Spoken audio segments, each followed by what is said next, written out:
together, I went down an Egyptian Healy rabbit hole. Wait, what? Egyptian Healy, Major League Baseball pitcher lived from 1866 to 1899. Why? What? John J. Healy, nicknamed Egyptian Healy. Because I was searching for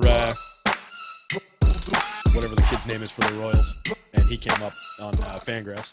There we go. Okay, well, that's a great way to start. Welcome, everybody, to the MLB early slate live before lock. Terry just busting us with knowledge here in the early goings. We're talking about Saquon Barkley's legs. We're talking about Egyptian Healy from 1860, whatever. You know what? We'll also talk some baseball. We're going to talk through the main slate 3-gamer.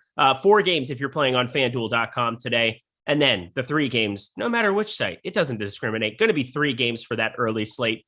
Looking forward to it. Smash that like button. Smash that subscribe button. Welcome. Let's all party. And let's party with our friend Terry McBride at DigitalB21 here on the Twitters. It's noon out there on the East Coast. It's still 9 a.m. It's still early as hell out here on the West Coast. But you look alive, alert, awake, enthusiastic. How you doing, my dude?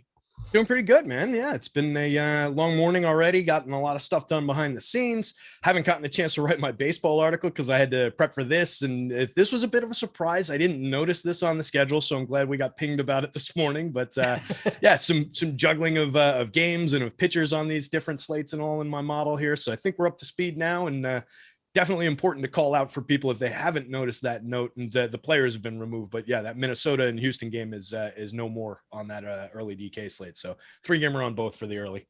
I will remember you. A little bit of that for that Minnesota game that I wanted to have. Sorry, Tyler Xander giving me a look already. It's early. He's like, why is Eric singing? Don't sing. Oh, actually, no, he wasn't giving me a look. He was confused. Nah, man, I was reading. Why'd he stop singing so quickly? I think I was reading the news, man. I don't know what you're talking about. That was just you were like looked at me, I guess, and you thought I would. Nah, you're good. Mm-hmm. That was decent singing. This is a great start to the show. I'm ready to go. I'm ready to rock. Want to talk more 1800s baseball names real quick? No. So what were you even talking about as we were coming in? I have no idea. I mean, 1800s baseball names and nicknames are just fantastic anyway. But I was looking. I just wanted to pull up that kid, John Hazley, who's starting for the Royals today. And you know how Fangraphs gives you suggestions when you're searching, and like the guy that you're actually searching for is usually like the 9th name down. Well, somebody named Egyptian Healy was on that list, and he pitched in the 1800s. And I was like, cool, let me find out about this guy. So I went down a whole rabbit hole of him. He was born in Cairo, Illinois, which is where the nickname Egyptian came from. He joined the National League St. Louis Maroons in 1885, made his debut in against the Chicago White Stockings at the age of 18. Went 1-7 with a 3.0 ERA his first year. That's hilarious. Oh, eight game in the chat, coming off a 100K NBA win. Oh, my guy. Congrats, good to see you. Grinded the MLB 3-game early slates here. Good times. What a time to be alive. If I won 100K last night, I could guarantee you one thing. I probably wouldn't be playing this slate. That is for damn sure. But congratulations. Well done to you. Good to see you, my guy. Let's get to it here. I have nothing else to add. The White Stockings. I like that. That's kind of interesting. Yeah. Nothing else to add to that. Let's get to this main slate here first. Yep, the Hilltoppers. That was the original team up in the Bronx, was the Hilltoppers. And then then the franchise sold a couple times, something Yankees. There we go. Something. And now it's just the lowly, terrible name that nobody recognizes. The horrible franchise that they are today, for sure. Let's get to it. Cincinnati Reds, 3.8 runs. By the way, we're doing the main slate. Yes, Eric Trupp, we're doing the main slate. You know how we do it. F it, we'll do it live. And then half hour, we're going to have plenty of time here to talk about this 3-gamer that we're all building lineups for in this early section. But Cincinnati Reds, 3.8 implied runs going up against the Pirates at 4.2. I'm just happy we're out of Great American Small Park after yesterday. I thought I was going to win all the money. I had like 0 of that Cleveland White Sox game that got canceled, which was a bummer for some people. Obviously, people got taken care of. So I'm happy in that regards. But I thought I was going to win all the money until Gutierrez was 1 out away from getting the win. Yelich hits for a cycle, and Renfroe goes for a double dong in the 8th or 7th inning. It was awful. So Cincinnati now on the road. Yay. Connor Overton on the mound here. Pretty touted dude back in the day here. What have you seen so far in his major league career? Hey, we're looking at 10 2/3 so far this season, 17.9% strikeout rate, 15 1/3 last year, 23.8% strikeout rate with 4.26 xFIP, a 1.24 whip. I see him as more kind of a quad A guy who might have missed his window. He's 28 now, I think. Yeah, 28. Yep. Has pushed, has not had a tremendous amount of success at the minor league level, not really stood out for strikeout rate or anything like that. So I think he's got a job right now and he's just kind of pitching at this level, but he's not really somebody I've got my eye on in terms of somebody who might pop. That said, with this year of pitching, as weird as it is, and a matchup against the Pirates, there could be viability there. I mean, he projects out okay given the matchup for me. The 17.9% strikeout rate isn't something you'd want to target, but if assuming that it's a all very small sample, but assuming that he's a mid-20s strikeout guy, a low 20s, mid-20s guy, I think there could be maybe something there. I just 8,500 on that slate. I don't love that price for a guy like that, a guy that I'm barely able to sell anybody on. So it's not a great spot, but based on the matchup, maybe you can get away with it. He'd be more in line for like a good DK option, I think, if he was on that slate and like 6,000 somewhere around there. I think that plays better than where he plays at this price. So very, very tepid interest just given the matchup.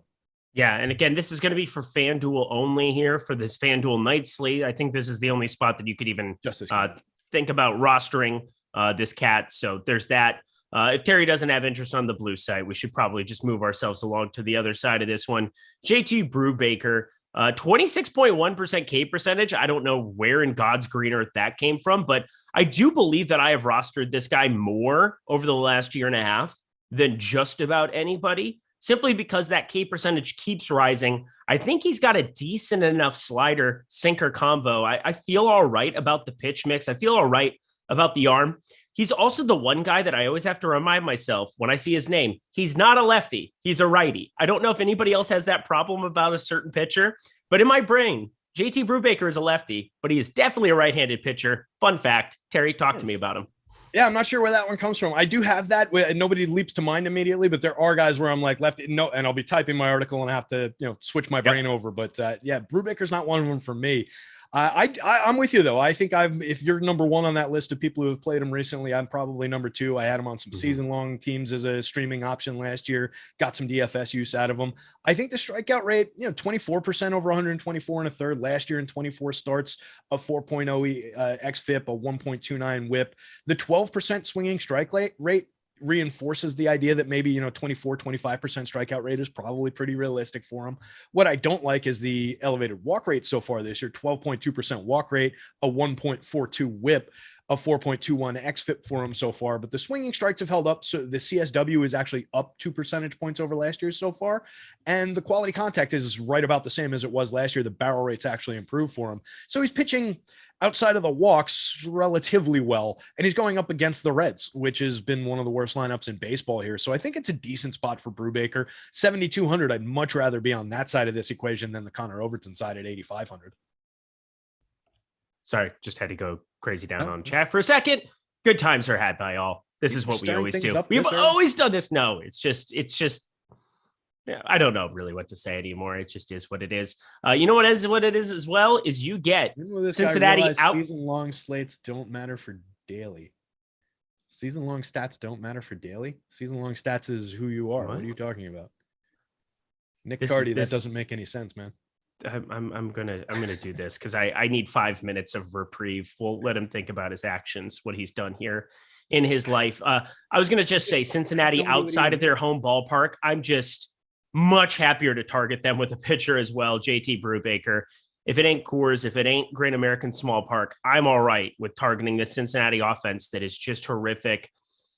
My God, I don't really know what I want to even play on a 4 games or on a 4-game slate on FanDuel here in this regard. I think just fading Cincinnati might still be a path I take, especially because this game is only available on FanDuel. Maybe people play on both sites and want to get some access to these bats. I sure don't. How about you, Terry? So I don't, but I think, if we're looking at some of these ownership percentages on some of the Colin Morans of the world, it's such a bad lineup. It's so difficult to even try and justify this. Like Moose in the middle of the lineup is 18.9% owned. I don't really want that.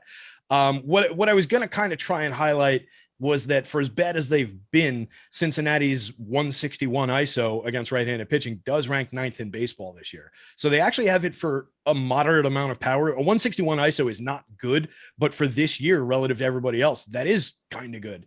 They also strike out at the 26th worst rate in baseball at 24.8% in the split. They've been 4% worse than average creating runs in the split and only a 2.66% home run rate. So they've just been kind of driving the ball for some doubles when they're getting hits, I guess, here and stacking up a little bit of ISO. I don't really see it, but I don't even want to really try and justify a stack here. If you want to one off a guy like Moran, maybe a Tommy Pham at 12% ownership, then fine. Brendan Drury doesn't do a ton for me, even though he's got his 6 home runs and a 291 ISO. Drury's been a little hot. I don't love it. I wouldn't be really going here very much. You know what else is hot? A nice warm skillet. You know what else is hot? Death Valley on a summer day. Doesn't mean I want either of those things right now. I don't want Cincinnati. They're 86 WRC plus against righties here on the season. Yes, JT Brubaker, a right-handed pitcher. No thanks. Just not going to be a team that I roster at all. I will have a Colin Moran one-off. I always have a Colin Moran one-off. Going back to his Pittsburgh days, maybe he has revenge in his heart in this ballpark. That's about the nicest thing I can say here. 3.8 implied runs. Probably going to be a pass the rest of the way, especially because we do have a Texas Rangers, a ballpark here. I don't even know who's starting for the Royals, but it doesn't matter. I'm going to roster some Rangers. Let's talk about the Pittsburgh Pirates offense, though, here. Some guys are starting to come to life. Brian Hayes hitting the ball much harder. It's amazing. A week ago, all of his StatCast data, bright blue. Now it's bright red. So things can change on a dime when you start getting some of this data in earlier in the season. 79 batted ball events now, 49.4% hard hit percentage on those, and a 319 expected batting average. So we can expect good things on the horizon here. Even if the power hasn't been there the way we want it to, it looks like it should be coming soon. Who sticks out to you from the Pittsburgh lineup?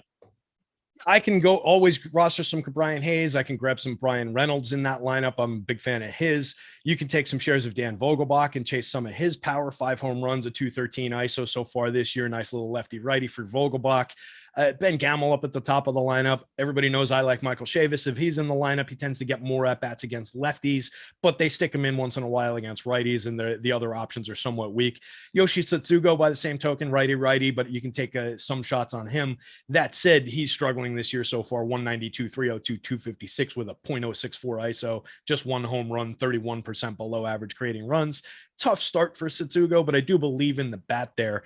Back end of the projected lineup, not all that much interest in Sawinski, Perez, or Cole Tucker that much. But top end of the lineup, 1 through 5, 1 through 6, depending on the version that comes out, I can definitely roster against a pitcher that, like I said, I see more as a quad A pitcher here.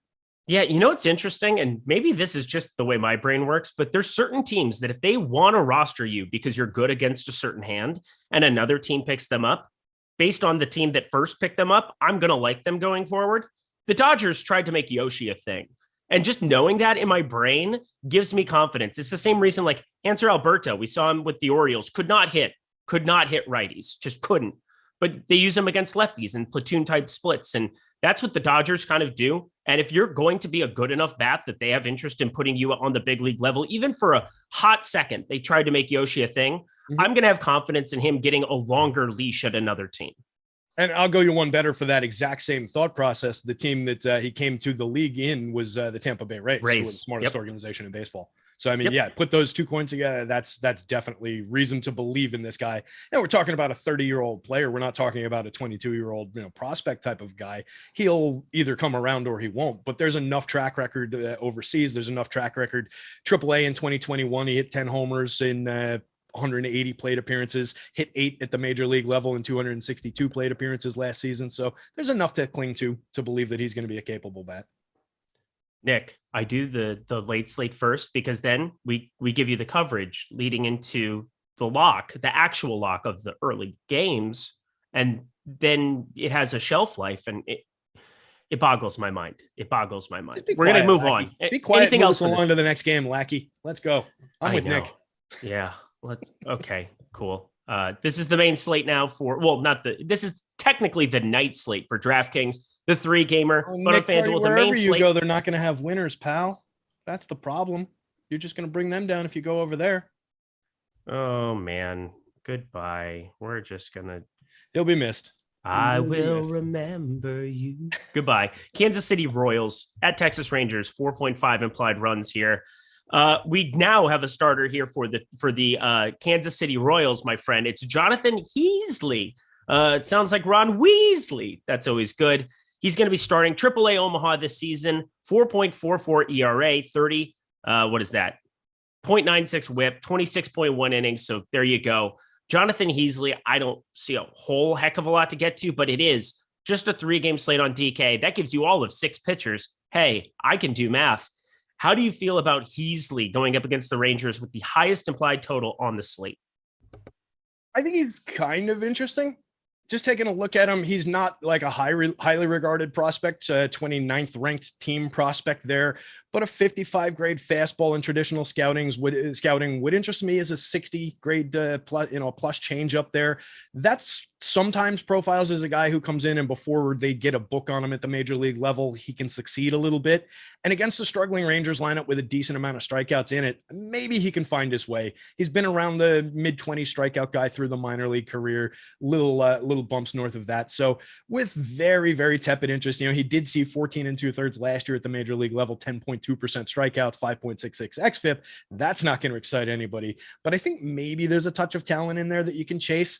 I don't love it though. What are his prices? Do you have his prices? Because it's not popping up on my sheet. Yeah, he just showed up like 5 minutes ago. Got announced as the starter from what I'm seeing. Jonathan, he's 5,200 on DraftKings.com. I didn't have him in this morning. Yeah, I had him in, but I didn't have, for some reason his price isn't populating out of the pricing. So he is on the slates. That's basically what I was asking, making sure he's actually he might not be on the FanDuel slate. I don't see him on the FanDuel slate here. Tab. Yep. So DK available 5,200. So if you want some if you are dying to run to the window and roster Jonathan Heasley, you can do it on DraftKings.com. How's that sound? I like it. Yeah. I don't know if I like it. We'll find out. Well, I don't know if I like it, but it at least makes sense. You know what else I don't like? Taylor Hearn.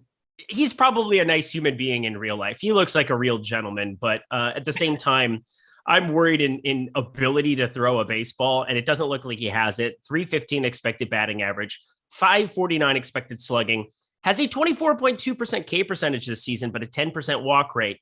Are you willing to overlook absolutely everything in the name of strikeouts against a KC team that definitely has them available to us? Boy, I don't think I'm going to be getting to very much Hearn here. I got to say, taking a look at KC, their strikeout rate against lefties this year, 19.6%, 7th in baseball. That's pretty decent. They've been struggling for run creation. They've been struggling for power. They're really, really bad in those departments against lefties, pretty bad in those departments against righties. What they do well is put the ball in play. They're a hit tool oriented team. So I would actually consider it maybe a little bit of a challenge for Hearn to find some strikeouts against this team. 24.2% strikeout rate over 20 2/3 so far this year. Walking too many at 10.1, a 1.84 whip is targetable with this team. 52.4% hard hit, 15.9% barrel rate within that. I kind of like the Royals side of this equation. It looks like the world does too. There's a lot of ownership going to them. There's also a lot of ownership going to Hearn at 6,400 and 42% popular on the DK slate. I don't know if I would want to be a part of that. I might actually be more interested in Heasley on the DK slate coming back the other way, going up against this Texas lineup. Just taking a look at Texas, if we pull up their season-long stats against let me double check, righty, Texas's active strikeout rate for the active roster, 23.1% against right-handed pitching so far this year, 19th in baseball, creating runs 19% worse than average. A 104 ISO is 28th in baseball. So I think there might be more to work with on the Heasley side of that equation for cheaper than the Hearn side. Yeah, it's kind of crazy. This is why it's so beautiful to do some of these shows sometimes, because in my brain, 19% the Royals, 19% strikeout rate versus lefties. That's pretty sublime. Like, that's not what I expected to see when you sort it. And yeah, I don't feel great about the 0.095 ISO that they have up against lefties. So it's not like they're converting that into any kind of power. That's 26th in baseball, 81 WRC plus, but you get a bad enough pitcher like this in the or on the mound, you get in the box against that. And there's definitely some opportunity here. Mid-90s fastball, sliders a negative pitch, changeup and cutter have no movement. So yeah, Taylor Hearn, walking duck in certain situations where he's not going to get swings and misses. And this is definitely probably one of them here. So what There's Kansas good City righty bats are you pop in that KC lineup, regardless of how they've performed so far this year in terms of the ISO and everything. There are some good righty bats in there. They put up 8 last night. I wrote them up yesterday, and I think I might be going back to the well here with KC on this slate. I just got to figure out how to own them. That's what I was going to ask you, is kind of like how we want to piece it together. Because on DK, you get, because obviously I'm focused there. I know how focused you are for FanDuel, so I try to cover a little bit more of that when we're on shows together. And Michael Taylor is 2,300. He's garnering 22% ownership. Obviously, this is just a 3-game slate, so an offense like this in this good of a spot going up against him makes a lot of sense. Emmanuel Rivera is 2K, so you can play kind of whoever you want. It's kind of a dealer's choice. I find it impossible that I'm going to stack up KC and not have Sal Perez and or Bobby Witt involved in them. They're more popular, but who else sticks out to you in that lineup that you want to get to? I mean, everything lives and dies around Sal Perez in that lineup, and his power. You certainly want to have that. That said, struggling at 198, 239, 396 so far this season, creating runs 17% worse than average. Still has 5 home runs and a 198 ISO, and still is one of the best hitting catchers in baseball. Interesting wrinkle in that lineup. Actually, really interesting wrinkle in the projected lineup that I've got in my model. I have 3 DK catchers in that projected lineup with MJ Melendez and Sebastian Rivero at the back end of that lineup as also as catchers. If you make any other decision than Sal Perez at catcher, you're instantly differentiating your lineup.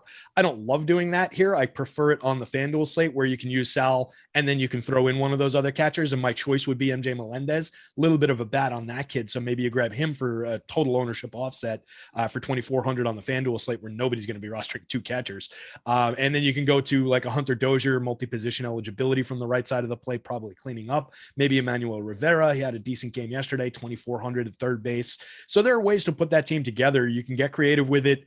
I don't love, the Rivera, Nicky Lopez at the back end of the lineup, Witt, like you mentioned, at the top. Even Andrew Benintendi, lefty, I think you can get away with because he's pretty cheap there. Yeah, MJ Melendez is my new favorite baseball name. I don't know how you beat MJ Melendez. It's pretty great. It's pretty great.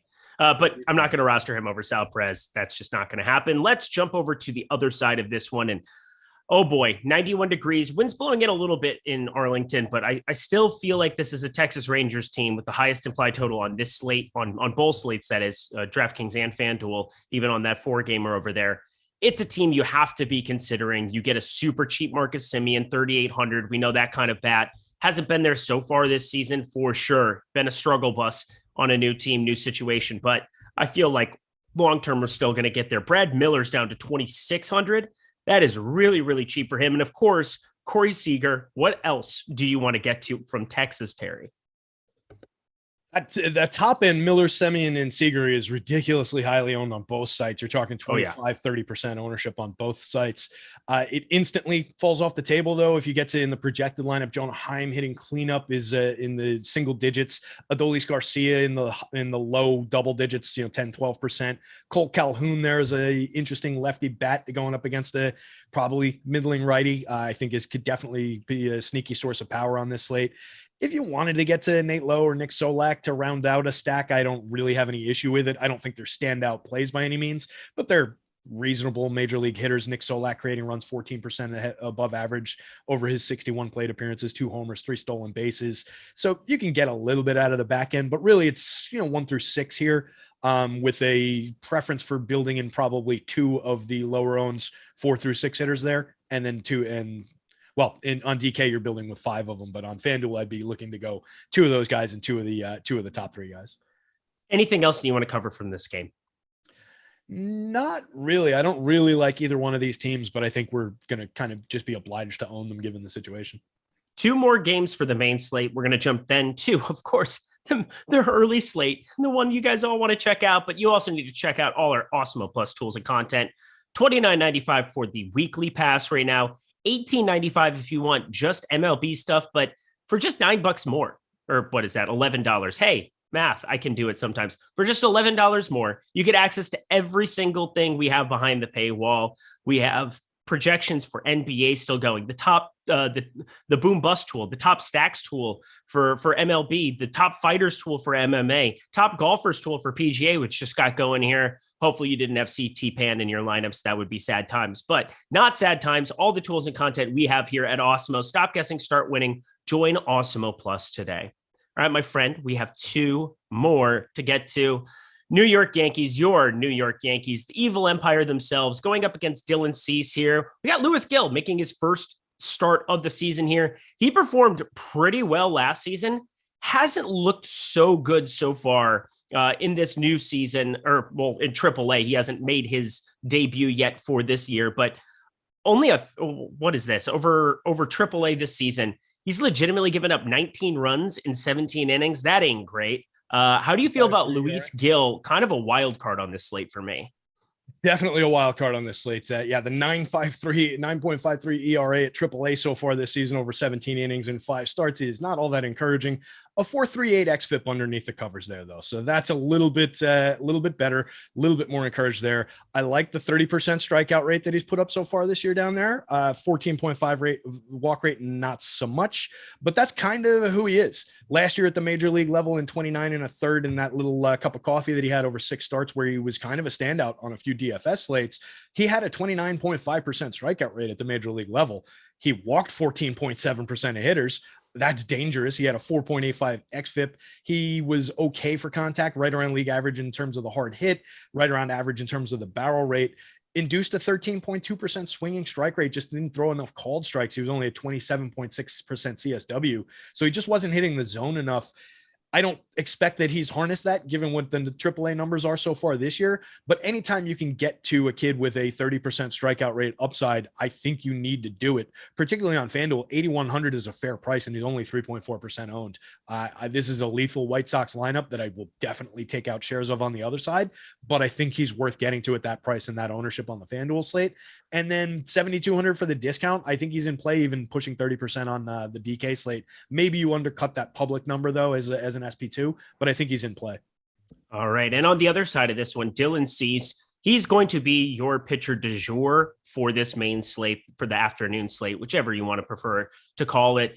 He's got a 58.9% top 2 pitcher percentage currently in our tools. Slight negative leverage, like we're talking slight, but nothing's going to be nearly as negatively leveraged as Zach Wheeler going up against the Dodgers. I think I don't want to cease and desist. God, I can't even make my own joke. I'm going to cease and desist myself as you talk about Dylan Cease. That wouldn't have been good if you had landed it on the first try, let alone Dylan Cease, 34 innings, 34.3% strikeout rate, a 2.80 xFIP, a 1 whip, 14.6% swinging strike rate. We called the breakout. I think you and I were on a show at the beginning of last year and called the breakout, and he's just been pitching great ever since. Yeah. I just love the White Sox staff. I mean, look what they did with everybody. I mean, they've just done such a good job developing talent. And, you know, if it weren't for some Tommy Johns here or there, I mean, this team should have some World Series under their belt the last 2 or 3 years, or at least some opportunities to be in the World Series, whether or not they could convert it. Yeah. The fact and that with Tampa this Bay, lineup, I mean, it's just absurd. And the young kids that they've got, I mean, there's so much young talent on this team too, that like they're going to be a contender for a while. And, you know, a guy like Lance Lynn's been on the IL all part of this season. When they get him back, they're going to, you know, go up another gear in terms of quality and performance. So I expect them to be contending toward the end of the year here. But for this slate, Dylan Cease absolutely going up against the my beloved heavy strikeout Yankees so far this season. Actually, you know what? I got to unwind that a little bit. 21.4% strikeout rate for the Yankees against right-handed pitching so far this year. I said it's incredible what happens when you group by handedness. Sometimes it's like, oh God. Yeah, 25.8% against lefties, 21.4% against righties. Well, think about it. You get Sanchez out of that lineup and you get a guy like Higashioka, who's just a middle level 22.8% K percentage. You get Marwin, who's been playing more on the back end, and that's going to be a K bat that exists. But outside of Gallo, Stanton, Judge, who are the guys who can do the most damage, everybody else is a hit tool guy. Yeah. And a guy like Rizzo, who's got that, he's kind of an in-betweener in terms of his power. He had a nice start to the season in terms of power. That's come back a little bit. He hasn't hit a home run since he got to 9, but he's a 15% strikeout guy over last year and a well-regarded hit tool guy. So yeah, to your point, they are a little bit better. He hits from the left side of the plate as well. So they are a little bit better. That's even better than I thought they were doing in terms of the strikeout rate, though. Particularly, you do get the offset in the average by a Joey Gallo, still with a 35%er somewhere around that. But that's better than I thought. That said, I think Giolito's talent, he'll be able to find a lot of additional strikeouts in that Yankees lineup. Wouldn't surprise me to see him sit down Joey Gallo 3 or 4 times tonight, just as one of those examples. That said, again, if Joey Gallo happens to make contact, there's a good chance he's going to be able to drive the ball here. So I'll have a little bit of Yankee stacks. I'll definitely have a lot of Dylan Cease here. I don't know that I would go to 40% though. 10-3 on FanDuel. There's some other options. 55% at 10,000 on DK. Short slate over there with only 3 games. I think it makes more sense there. I think maybe there's spots to spread out. Like I'll throw some of those C shares over to Luis Hill on the other side of this game at 3.4% ownership. Spend the $2,000 on some bats and maybe come in around 30% on Cease. Just take 10 percentage points off the public ownership number. Sally sells seashells by the seashore. How about that one? Was that better? Peter Piper picked the pickled peppers. But Cease was the joke. It was Sally sells Cease shares. Oh, Cease. Oh, I got it. Okay. All right. I would have better. Worked. Better. No tomatoes. Eric, what? I'm going to yes you, but maybe you work it as like Sally Cease selling seashells by the seashore. Well, I just got a message, Terry. This is actually from the president that says, please never do that again in your life and give up on the Cease memes. Tyler, I just took a DNA test. Turns out I'm 100% that bitch. So, you can get off these. You can get off this lawn, okay? Feel good about rostering some Yankees even against Cease because what always happens when they face a good pitcher, they come in under-owned, and I want to get to shares of those Yankees. I was pretty aggressively for them yesterday. I'll be aggressively for them again today, even against Cease. I love Cease. I think he's a phenomenal pitcher. You and I both feel that way, but give me positive leverage on a Yankee stack every day, including Thursday, this one, maybe twice. But how do you feel about your Yankees? Yeah, absolutely. It's they're on that list of teams that anytime they come up positively leveraged, under-owned, I'm going to be targeting them regardless of the guy who's on the hill on the other side. They look like they're definitely in that situation on both sides, but in a better setup on the FanDuel slate where they're not only cheap, they're owned for the most part in the single digits. Only Aaron Judge, 15% is pulling double-digit ownership. He costs 4,500. Everybody else in the lineup below 4,000. Some key hitters in the lineup below 3,000, including projected leadoff hitter Aaron Hicks at 2,800. Glaber, who's been hitting the ball pretty well and with authority so far this season, still only 2,700, multi-position in the middle of that lineup. My guy Joey Gallo, 2,900 with all his pop and his 187 batting average, 291 on base and 320 slugging percentage. God, Joey, got to get it together, man. But I think all those bats are interesting. Gallo, 3,200 on the DK slate. Most of the Yanks are owned in the low double digits on the DK slate. Mm-hmm. I don't love Kiner Falefa. Higgy's really struggled out of the gate this year. They're both low owned at the bottom of the lineup. If you need an offset, you can build either one in. Correlated scoring will help. Higgy eventually will hit a couple of home runs for us. So maybe you get lucky and today's that day, but I think they're low enough owned that in combination with one another, they'll be fine in stacks. Maybe you're just not looking to one-off Judge on the DK slate at 20% ownership for 5,700. And based on Luis Gil, he could be a fish. He could be a fish today, and we should be able to roster against the Gil. I feel like we have White Sox galore that are going to be at the top of my my home run calls here up against Gil. I feel as though Luis Robert, you get to guys like Adam Engel, who batted second yesterday, who has just a ton of speed, but not much of a hitter outside of that, still has an increased chance going up against a righty here in Gil, Jose Abreu, Tim Anderson, of course. White Sox going to be a team that I want to roster a bunch. Looks like slight negative leverage, but everything's going to look better compared to Texas in the top of that order. I think I'll probably be a lot lower on them and just kind of jam a lot more White Sox, a lot more Yankees. What do you plan to do with the White Sox today, Terry? Yeah, I think that's a good idea. I'd rather go to a team that I think is the better team with the better individual bats in those situations where they're highly owned and cut 10 percentage points off of the high ownership number, right? You're gaining by just going to the second highest owned team instead of that highest owned part of that Texas lineup where all those guys were in the low to mid 30s. So Timmy Anderson, 26% owned for 5,200 on the DK slate, but that's playable when you're thinking about a 3-game slate in comparison to those Texas numbers. And if you're putting them together with Joan Moncada at 15%, Jose Abreu at 17, Luis Robert is pulling 25%. So maybe you pick and choose an Anderson or a Robert there, but then go to a Yasmani Grandal at 17.3. Gavin Sheets only 11% for 3,600. Gavin Sheets, lefty righty against Luis Gil, an unproven overall righty who puts too many guys on base. He could see some nice run creation opportunities, multi-position eligibility on DK. There's no reason he shouldn't be owned, in the upper teens to 20% range. AJ Pollock is a good bat. Adam Engel, who you mentioned, is a good bat in the single digits for cheap. So yeah, top to bottom, just depending on whatever order it comes out in, top to bottom, I like that White Sox team. Yeah, sometimes maybe good, sometimes Gavin Sheets. That was the other one. I've enjoyed that one for a while. Nice comeback by you. I like it. I'm don't call it a comeback, baby. We're going. We're riding high. Last game here of the main slate. We got the Phillies. We got the Dodgers. We got Zach Wheeler on the mound. Welcome back, my friend. Been a hot second here since we've seen him for Philadelphia here. He's been out with, I believe it was something undisclosed here. Hasn't pitched since the 4th. It's been 8 days we're looking at here. I think he was on the COVID IL for a little while here, but I don't know if he had it or not. Doesn't matter. I know he's pitching tonight against the Dodgers. I think we got to just kind of assume that there's not going to be any kind of a major pitch count. He's pitched 90 on the 28th against Colorado. So I feel like the pitch count isn't the issue. The issue is the matchup. The Dodgers, confirmed pretty good at baseball. They only strike out at a 20.9% clip against righties here on the season, and they have some potency, I would say. How do you feel about Zach Wheeler, the second chalkiest pitcher on this DraftKings slate? Always liked Zach Wheeler. I think it's well worth getting to, considering he's only priced at 8,000, regardless of the matchup on the other side. The 50% ownership is difficult to wrestle with, but I mean, it's a 3-game slate, so you're dealing with a lot of just log jams in terms of ownership.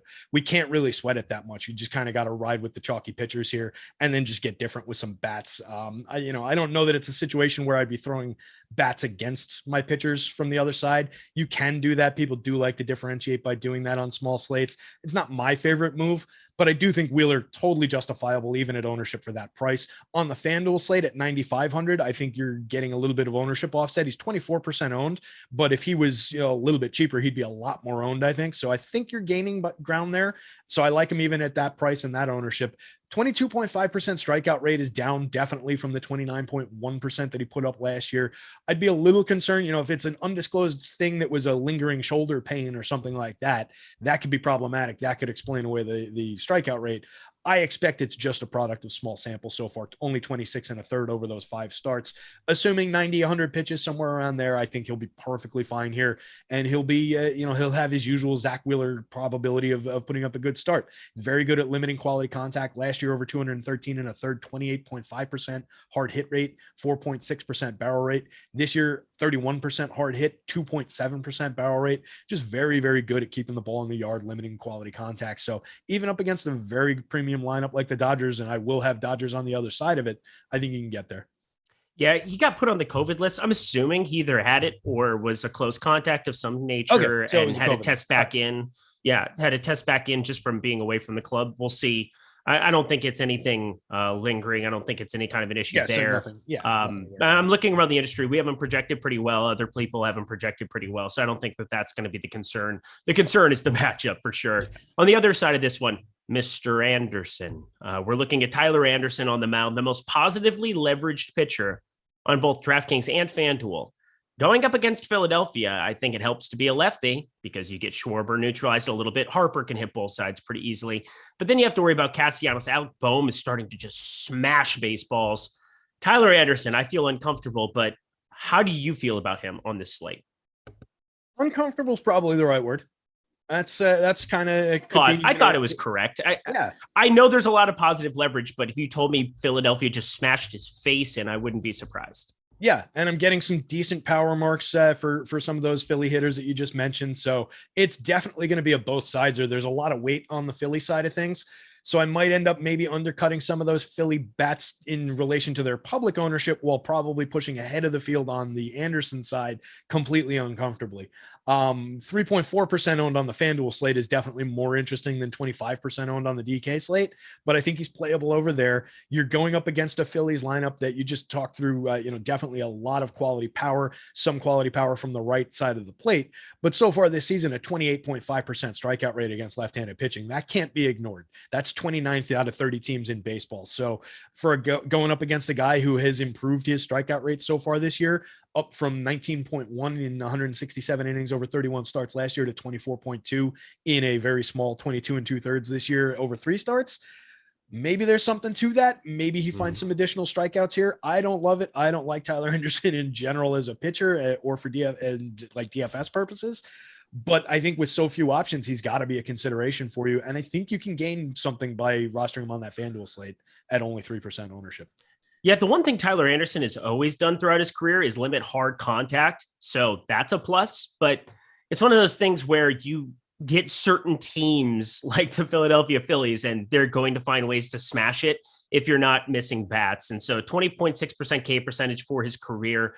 He's up to 24.2%. I don't expect that to maintain. That would be his largest that would be his highest K percentage by quite a ways in his career, nearly 2% higher than we've seen any other point in his career. So I expect some negative regression based on the start to his season, but he has always limited a little bit of that hard contact. Definitely going to be a bull sizer for me. So I talked through most of those Phillies guys that I would want to get to up against him. How do you feel about this Philadelphia Phillies side? Yeah, I definitely want to be getting to some of these Phillies bats, particularly some of those righties. The other thing about Anderson, he does limit hard contact, like you were saying. Hard hit 33% last year with an 8.5% barrel rate. This year, even better, 29% hard hit with a 4.8% barrel rate. But he does allow fly balls. He's a fly ball pitcher. 18.2 degree average launch angle last year, 19.9 degree average launch angle this year, something like a 30% ground ball rate. So he's going to have the ball in the air against a power hitting club with a lot of righty power bats. I can definitely get into some of these Phillies. And like I said, it just looks like you're dealing with an ownership issue. A lot of those bats are popular, but it's really around Bryce Harper, Nicky Castellanos, and then you're dealing with 17-ish% on Rhys Hoskins. The first two are in the 20% range, but I do like Alec Boehm only being at 12%. I do like Real Muto being only at 15% where you need a catcher on DK. Gene Segura is certainly capable at 15%. The bottom end with Camargo and Roman Quinn take or leave in the projected lineup, but I think there are enough lightly owned guys where you can roster basically any of that top 7. And I want to focus on some of that righty power. So I'd be looking at the Bohms, the Castellanoses, the Real Mutos, and the Hoskins of the world from that side. And then I'll take Kyle Schwarber and Bryce Harper against basically any pitcher, even though Schwarber, like you said, does get muted a little bit by lefties. Against this lefty, if he makes contact and puts the ball in the air, there's still that upside. And if people are getting away from him lefty, that to me is a good reason to go there when you're, if this was a lefty righty, he'd be in the 20s.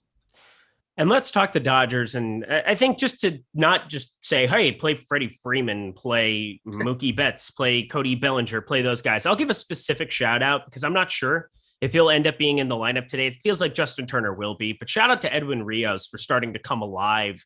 This guy batting 303, 3 homers from the left side of the plate. If he's going to be in the lineup 2,700, I would want to play him. I'd make a pretty large stance going towards him up against Wheeler because the hit tool has just constantly been something the Dodgers thought that they were getting. One of the reasons they're able to part with the likes of Yoshi and some of these other guys, Matt Beatty, who was just a way better AAA player than Edwin Rios, was because Rios has shown at the big league level to just have some pop against that handedness. If he's going to be in the lineup, I want him, but that's just kind of theoretical because you have Muncy, Turner. It's hard to find time to get into that lineup. He's just performed constantly. So shout out Edwin Rios if he ends up there, surprisingly. But what sticks out to you from the Dodgers side? I like that call. If Edwin Rios is in that lineup, he'll definitely be in some Dodger stacks for me. Monster power prospect, 70 grade raw power prospect in traditional scouting on the 2080. Only 2,000 dead minimum with first and third base eligibility on the FanDuel slate, 2,700 at third base on the DK slate. Yeah, sign me up if he's in that lineup, even against a very good pitcher like Zach Wheeler, who might strike him out 3 times. If he makes contact, there's a good chance he's driving the ball. So I really like that. 303 ISO so far, 3 home runs and only 34 plate appearances. The average is going to come down. He's like a 40 grade hit tool kid, but the power is very, very real. I think Gavin Lux is real. I think Cody Bellinger is showing some signs. The power's come back a little bit for Cody, but the average is still slumping. The on base is what's really killing him. 267 on base percentage. If he was walking, if he was getting on base a little bit more, he'd be fine. The power would be okay, and the average you don't really care about. But Bellinger needs to figure it out. But I can still roster him, Muncy, Freddie Freeman, like you said, and then any of the righties. It's just a spectacular lineup up and down. They're going up against a very good pitcher, but you're attacking a hell of a lot of ownership by rostering Dodgers here. All right. Well, that is the main slate, my friends. We're looking forward to that one. We're also looking forward to you guys signing up over at PrizePicks. Use promo code Awesemo. Get $100 first match deposit bonus.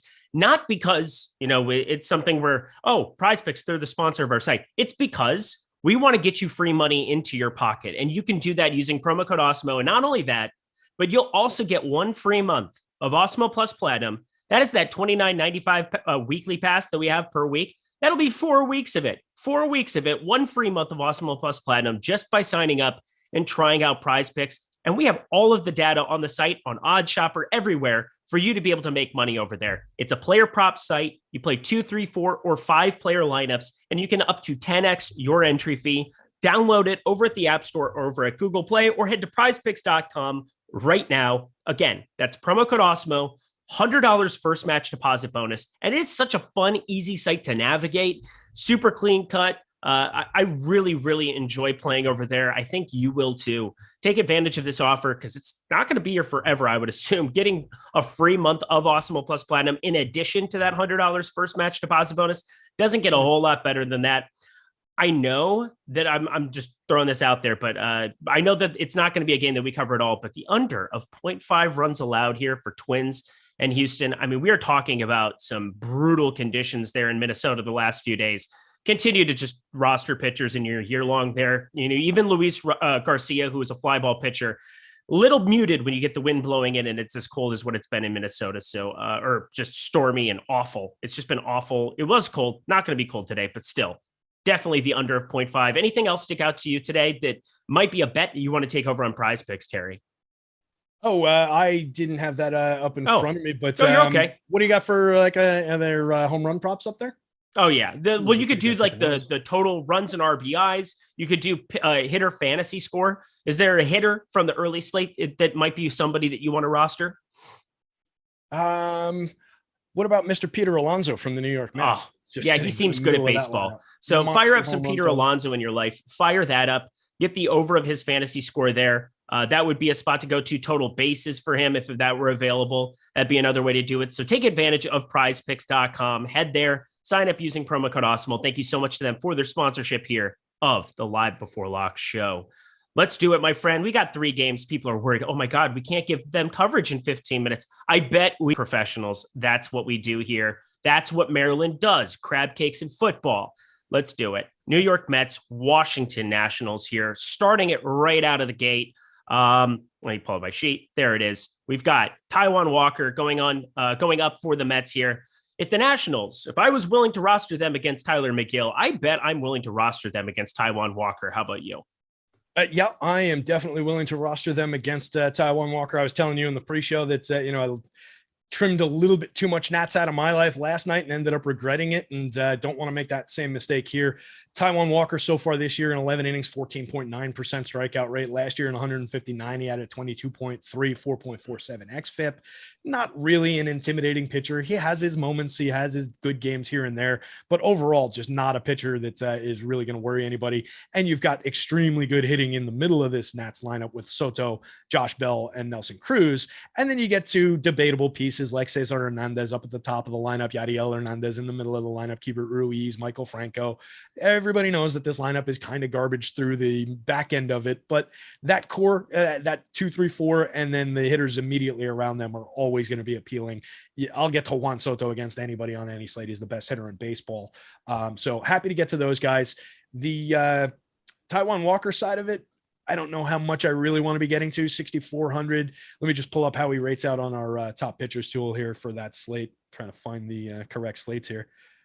That's not the right tool. Yeah, it's going to be a spot middle of the board. He's got a little bit of positive leverage if you want to take that shot.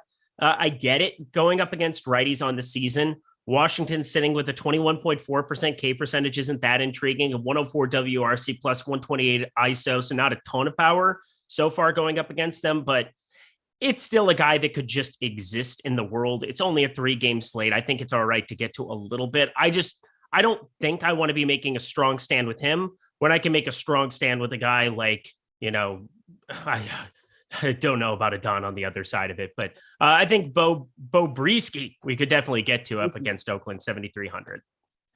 Yeah, I mean, look, it's another short slate, and it's a slate with some pretty compromised pitching on it. It's not good. It got a little better when we added Steven Matz to it, but it's not a good pitching slate in general. So regardless of who you choose, you're pretty much going to be holding your nose anyway. So I think you can take some shots with Walker. I think you can take some shots with Adon and a guy like Bo Brisky, who sounds like a Cowboy. Sounds like a Cowboy. Go Tigers. You could play linebacker for Coach O. A little bit of that. Solid. Not bad. You did like that one. Thank you. See, I'm trying my best. Not And a you know bad what? Cowboy. Tyler doesn't even look up anymore. He's so over it. I try my best. I'm trying all the time. Mets lineup. We can roster anybody going up against Jonah Don. I know he's got positive leverage. I am not I played a lot of Gutierrez yesterday, and it almost worked out for me. It almost worked out. He actually was the second highest scoring pitcher on that early slate, which is hilarious to say out loud, but that's what happens in these type of scenarios. Adon, he's got positive leverage. That's the nicest thing I can say about him. He's shown some capability here and there, but I'm not going to do it today against the Mets. How about you? Again, just, short slate, limited opportunities. Maybe you throw a few darts at 7K. He's 12% owned. It looks like that's what the field is doing with the kid. 20.3% strikeout rate over 28 and a third, 13.5% walk rate. He's much more of a target than he is a guy who's going to come out here and light the world on fire.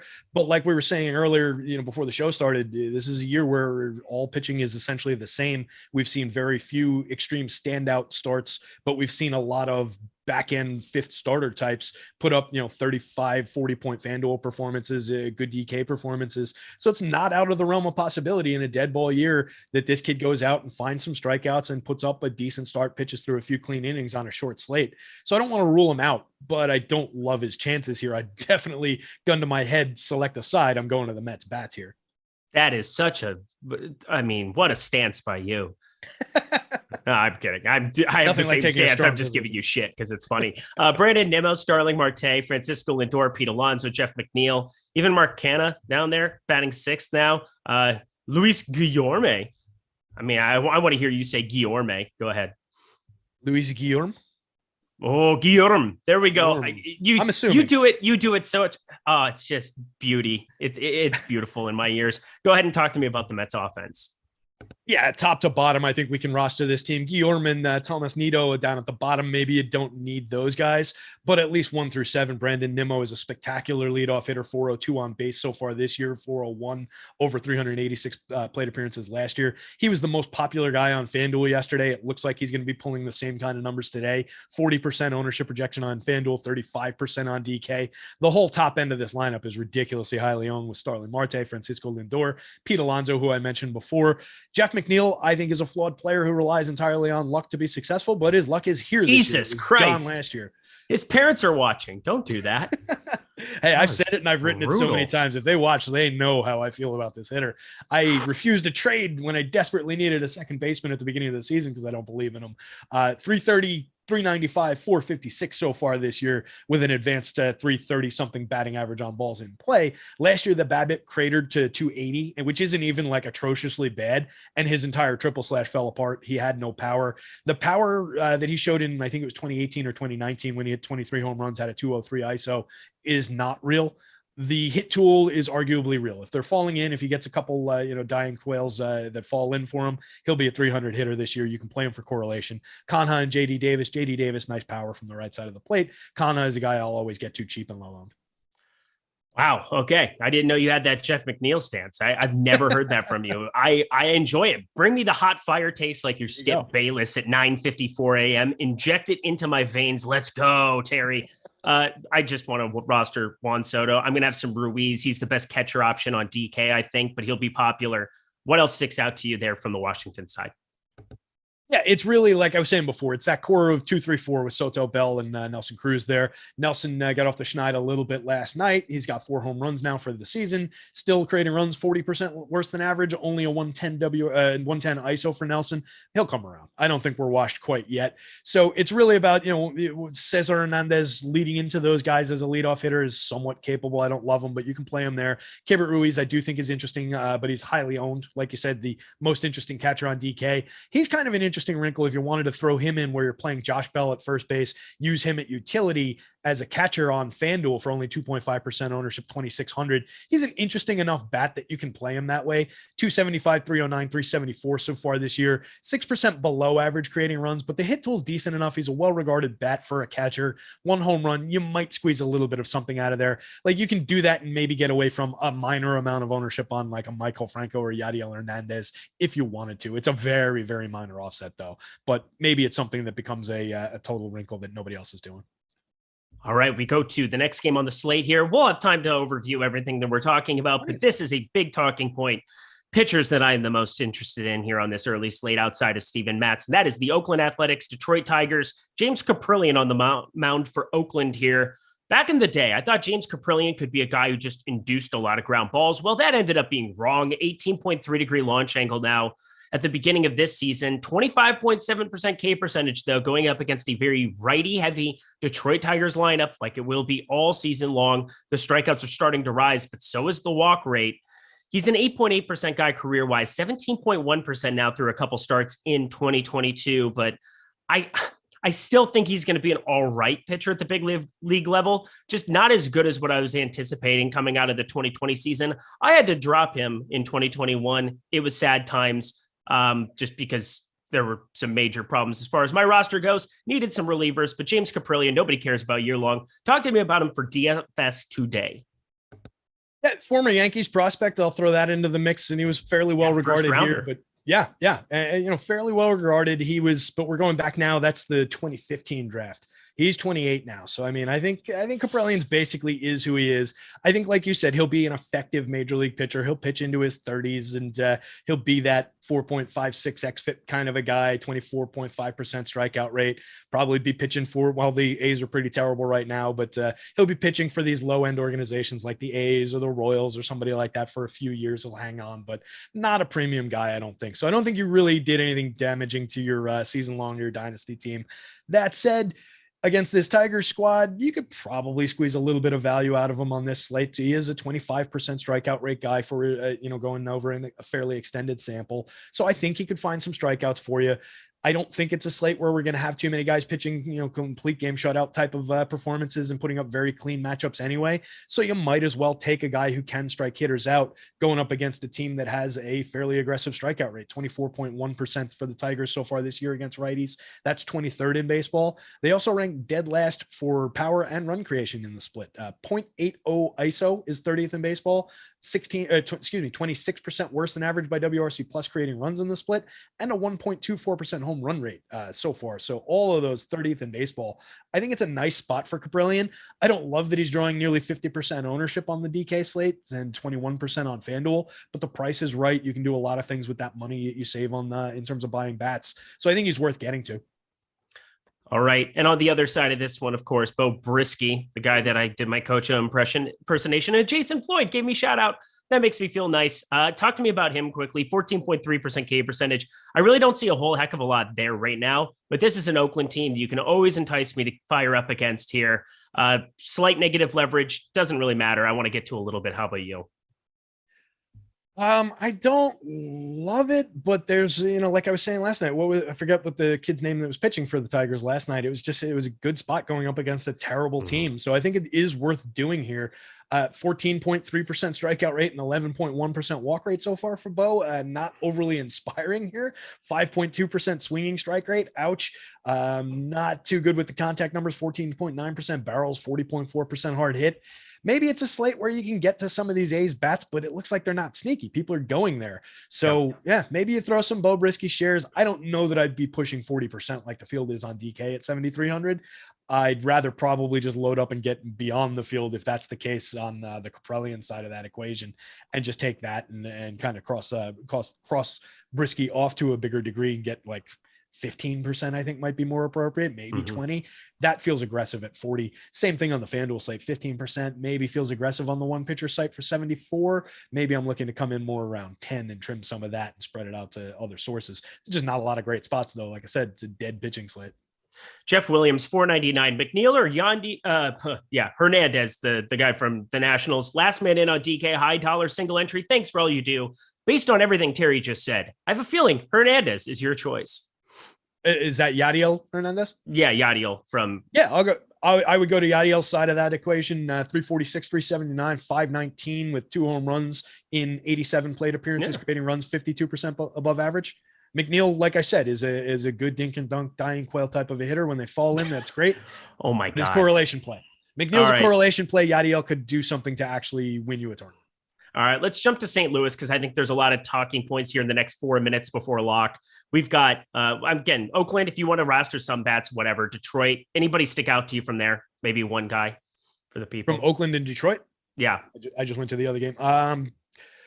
Now let's go to on the St. Oakland Louis. side. Ramon Laureano back in that lineup on the Oakland side is always an interesting bat, power and speed. Not really very much, but you can stack them. The top end of the lineup. I would go like 1 through 5 if I'm considering stacking them. Kevin Smith may be a little bit interesting in the 8 spot in that lineup. Mm-hmm. All right, we got St. Louis going up against Baltimore, and Steven Matz is going to be the most popular pitcher on the slate by a landslide. Kind of got a surprise start. What? Yeah, I know. You just can saw laugh. the ownership. It's okay. Yeah, I just said it's going to be outrageous, but that's because you go up against Baltimore. It's going to be there, and you know what I'm doing? I'm stacking Baltimore a lot. Yes. It is a spot where I'm going to. I've got 10 lineups here that I ended up firing up. I have 3 Baltimore. That's a pretty aggressive stand on a Baltimore team that, whatever. I get it, but there's some power going up against Steven Matz here from the right side. I'm going to be underweight to this 67 type % ownership on Steven Matz on DraftKings. How about yourself? Yeah, I would definitely target being underweight to that. I don't exactly know where we're going to spread it around to with all the other crappy options that we've talked about, but I definitely just want to get away from that. Steven Matz, not a pitcher that I trust to that degree by any means. Nice start to the season, 25.2% strikeout rate, 2.98 xFIP, putting too many guys on still at 1.64 despite only walking 6.7%, allows too much hard hit, 43.8% with a 10% barrel rate. He is super targetable in a lot of situations. The Orioles so far this year have struggled against lefty pitching. 27.2% strikeout rate is 27th in baseball, 16% worse than average creating runs, a 1.74% home run rate, a 0.9098 ISO is 25th in baseball. But this team last year, this active roster last year, 11% better than average creating runs against lefties, a 198 ISO against lefties. There are some good righty power bats in this lineup. If that much of the field is going there and leaving those righty bats on the table, I can definitely get there. Cedric Mullins is super interesting. Trey Mancini, Anthony Santander, Ryan Mountcastle, Austin Hayes. You could even throw in Ramon Urias for, super cheap if you need a positional or price offset. Don't sleep on Jorge Mateo, all his speed and the bat that's kind of coming around down toward the bottom of the projected lineup. So definitely, I like that stack a lot going up against all that ownership and a pitcher I don't really believe in. And you've got 12 minutes to kind of adjust your St. Louis lineups if you would like that. Obviously, locks in 2 minutes, but I'm kind of going to tweak some of my St. Louis stuff here in the next couple seconds.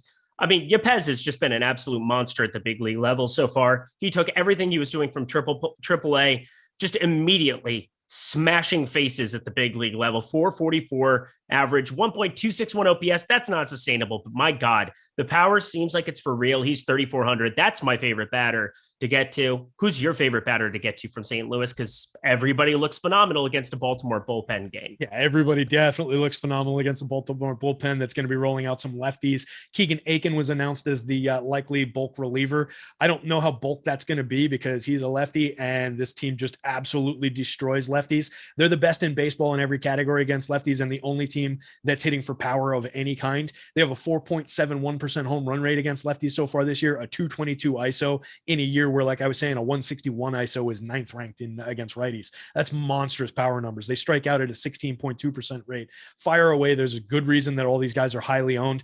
You can throw in low-owned Dylan Carlson from the back end of the lineup, maybe Harrison Bader. I don't have the confirmed version of the lineup. Let me look. No, it's Dylan Carlson. No Bader. No Bader. So, yeah, get to super highly owned Tommy Edman, Paul Goldschmidt, Nolan Arenado, and Juan Yepez. Try and offset it with some Albert Pujols. I love Tyler O'Neill against anybody, particularly against some lefties here. Top to bottom, the cards are going to play well.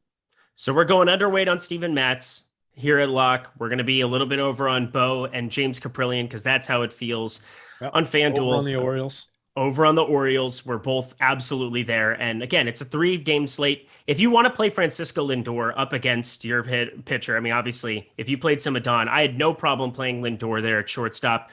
Every other shortstop is completely trash existing there. It's a drop on DK from 5,300 to 2,700 on the DraftKings slate. I tell you what, this plays really nicely as a game stack. Because if you wanted to go to Edmund Goldschmidt Arenado, that's second, first, and third base. You can grab Yepes and throw him into util or an outfield spot. And then if you're looking on the other side, you can go to some outfield bats. You can go to Mullins, Anthony Santander. You can use another, if you've got a util spot on the FanDuel slate, you can go to Mancini still. Austin Hayes is an outfielder. So these teams combine really nicely, and then throw Jorge Mateo in at shortstop.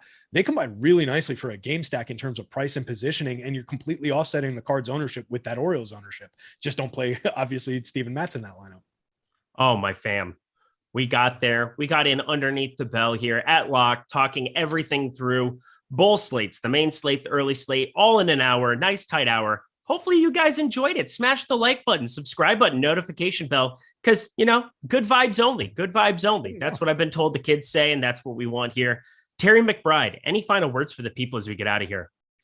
I'll be cranking up my baseball article over the next 2 hours, and then jumping back on for the late night show at, I think, 4:00 with Gundacker. Yep. I think that one is. Yep. So I'll be in your baseball lives all day today. MLB live before lock. That'll be 4 p.m. Eastern time, going up until lock of that early slate. So the late slate, obviously. So be talking through those 4 games again for you guys. 3 games on the DraftKings slate. Looking forward to catching Terry and Gundacker on that one. Always a fun duo. NBA Deeper Dive. That's Lofty and Adam coming up at 5 p.m. Eastern time. And I will be back with my friend Greg Ehrenberg. NBA live before lock. Hour and a half per usual, talking through the 2-gamer. Looking forward to it. Guys, ciao. This is always fun. I enjoy when you're enthusiastic and you care about the way shows go. I promise you, we're trying to give you all the information we can for everything in a way that makes sense, and not just for us, for you. I promise you, over the long term, you'll start realizing as we talk through the slates, a little bit easier to be able to digest the information on your own. We talk about it on the back end. You'll be able to be successful in the long run. But let's get ourselves out of here, Terry. Thank you so much to Tyler Zander, staying 2 minutes over. He cannot wait to get out of here. So let's bolt. He's Terry McBride. He'll be back later. On the desk like that. That's so weird. He looks really angry. 8 minutes over? No, we're not. We're 7 minutes. It's fine. Oh, okay, fine. Whatever. We're going to get out of here. I'm Eric Lindquist. You can keep talking. Thank you to PrizePicks. Thank you to PrizePicks. We're leaving.